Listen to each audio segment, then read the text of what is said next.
Om Swastiastu. Selamat sore. Jadi sore hari ini saya coba akan bicara sedikit, tidak terlalu panjang, tentang teknis pilkada di Jembrana. Nah, sebelum masuk ke teknis itu,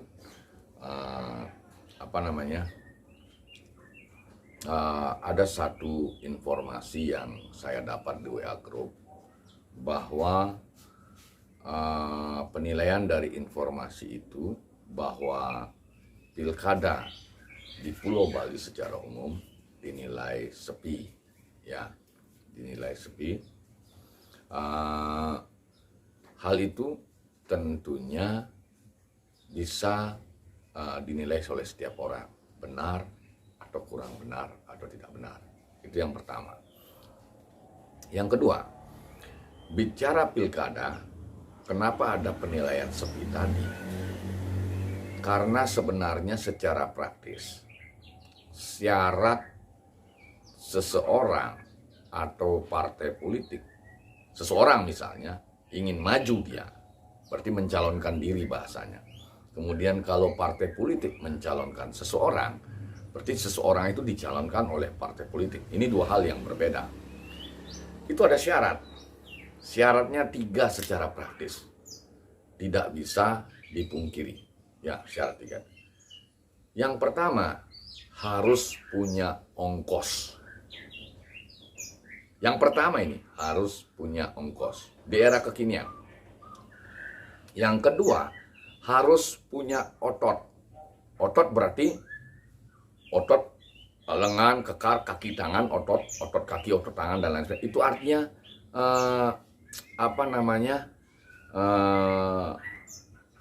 pasukan, orang-orang, ya, otot ini. Tadi yang pertama ongkos, yang kedua otot atau orang, yang ketiga ini otak. Itu syaratnya. Jika seseorang ingin mencalonkan diri, ini 3 syarat, ditakar dirinya sendiri. Atau partai politik mau mencalonkan seseorang, takar orang itu, nilai orang itu, ya, screening dengan 3 syarat ini. Ya. Yang paling dominan nomor 1 itu ongkos. Ongkos. Kalau dia tidak punya otot atau orang dan otak, bisa dia maju. Yang penting ongkosnya besar. Bahasa Balinya itu meliah. Jadi ongkos menjadi syarat mutlak. Nah itu prakteknya. Lalu bagaimana keadaan hari ini di Bali, khususnya di Jembrana? Di Bali, di Jembrana, sudah ada orang per orang yang mencalonkan diri, ya, mencalonkan diri. Berarti dia yang mencalonkan dirinya sendiri. Nah, berbicara di luar incumbent, Pak Tambo, ya. Berarti Pak Tambo peluang untuk maju lagi besar sekali, ya. Kalau kita melihat, karena namanya incumbent di mana-mana begitu, rumusnya begitu. Kecuali memang nasib sial sekali, mungkin bisa tidak nyalon, ya, nasib sial sekali. Oke, jadi incumbent nanti dulu kita bahas. Di luar incumbent di Kabupaten Jembrana, ya. Nah, jadi yang terdengar oleh telinga saya, Pak Kembang sempat mau mencalonkan dirinya lewat PDIP. Mau mencalonkan dirinya lewat PDIP. Setelah itu diharapkan PDIP mencalonkan dirinya. Kan gitu alurnya, ya. Terus yang sudah mendaftar kemarin saya dengar, ya, Madi Swardane yang dari Pengeraguan di luar kota negara, ya, pemilihnya tidak banyak dibandingkan Jembrana, kecamatan Jembrana dan negara, ya. Ini kaitannya dengan elektabilitas, ya. Jadi Swardane yang dari Pengeraguan mencalonkan diri di Golkar. Jadi catatan kritisnya, Swardane mencalonkan diri di Golkar. Harapannya Golkar karena tidak cukup suara nanti sama teman partai yang lain mencalonkan dia. Nah, itu alurnya, ya. Yang ketiga,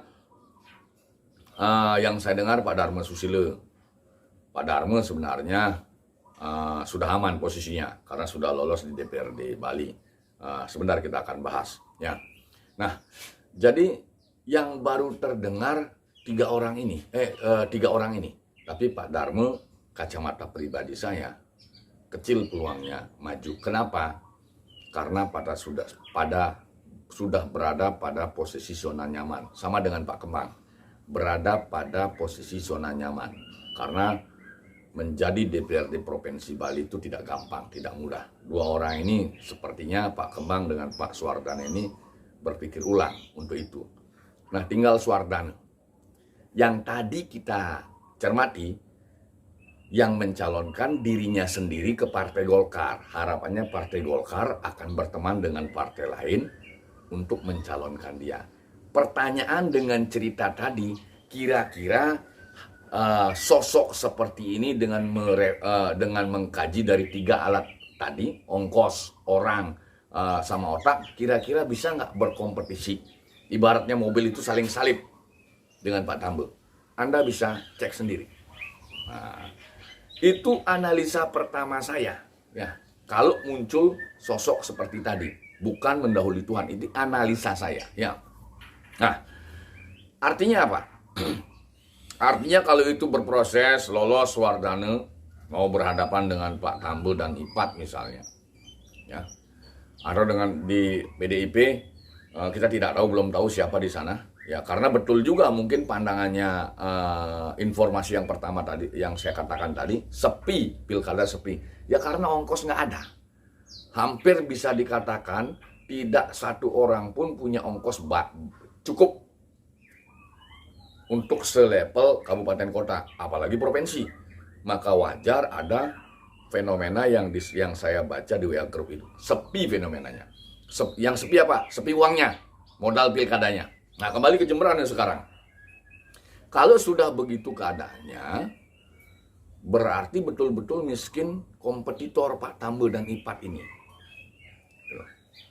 Itu persoalannya. Nah, jadi peluang terbesar ya dia kalau calon model tadi yang dihadapi ya lolos. Pak Tambo dan Ipat kemungkinan besar 2 periode.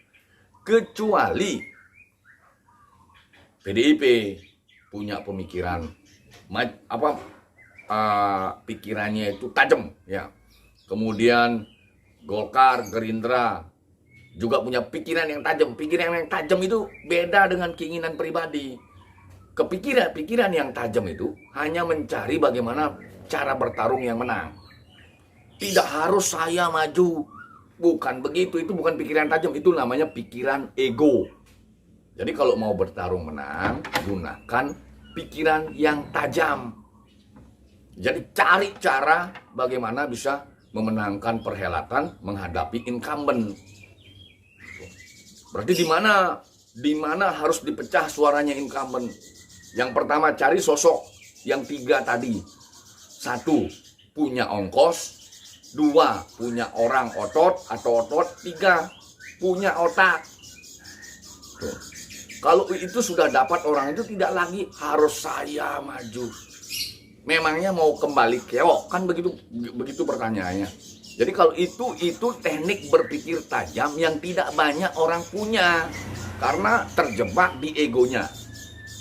Nah, jadi kalau saya menganalisa Pilkada Jembrana sampai hari ini sebelum pendaftaran calon, masih permainan politik masih didominasi oleh Pak Tambo. Hari ini permainan politik faktualnya tidak di dunia maya, dunia maya, faktualnya masih dimenangkan oleh Pak Tambo. Jadi kalau mau misalnya berkompetisi dengan kuat, bisa head to head, tapi syarat itu harus memenuhi kriteria yang saya katakan tadi. Ya, saya tidak tahu bagaimana, karena politik itu dinamis. Beberapa jam ke depan bisa berubah. 2 jam bisa berubah, besok bisa berubah. Nah sekarang tergantung masyarakat Jembrana, tergantung elit-elit partai politik dan elit-elit di luar partai politik. Karena tetap relasi politik itu harus dibangun oleh partai politik. Kalau partai politik di Jembrana ini mau maju, tajam cara berpikirnya, dengar masukan-masukan dari tokoh-tokoh elit, dari orang-orang yang punya memang punya passion expert di bidang politik. Gitu loh. Harus mampu menakar diri, tahu sisi lemah kita di mana. Gitu loh. Kalau memang mau tajam. Nah, hari ini kesimpulannya, finally-nya, relasi politik, komunikasi politik yang terjadi di Jembrana masih dimenangkan oleh Tambe Ipat. Jadi partai lain itu belum bisa, ibaratnya belum bisa melampaui mereka berdua. Nah, itu menjadi PR besar. Nah, demikian kajian saya yang singkat ini. Kurang lebih saya mohon maaf. Akhirnya saya tutup dengan menyampaikan Pramo Santi. Om Santi Santi Santi Om. Salam dari Jembrana Bali. Terima kasih. Selamat.